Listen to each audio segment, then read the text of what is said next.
মাথার উপর উঠে বসে আছে। মা কখন উঠবে সে অপেক্ষায়।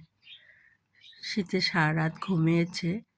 এখন আমি কখন উঠবো, আর পারলে আমার মুখের কাছে এসে চুমু দিচ্ছে, আমাকে তোলার চেষ্টা করছে। এ আবার একটু ব্যতিক্রম। মানে মা না উঠলে মায়ের গালে মুখে চুমু দেয়, তারপরে হাত দিয়ে ডাকে, হ্যান্ডসাম, এই হ্যান্ডসাম। এই দেখুন কিভাবে অপেক্ষা করছে। হ্যাঁ আচ্ছা বসো, আমি তোমাকে ডাকিনি ময়না, বসো বসো বসো। হ্যাঁ ওখানে বসো। বসো। একটু পরে উঠবো, বাইরে অনেক ঠান্ডা।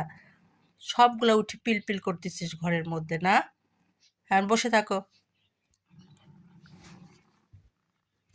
বাইরে অনেক ঠান্ডা, ময়না কম্বল দিয়ে শুয়ে থাকো।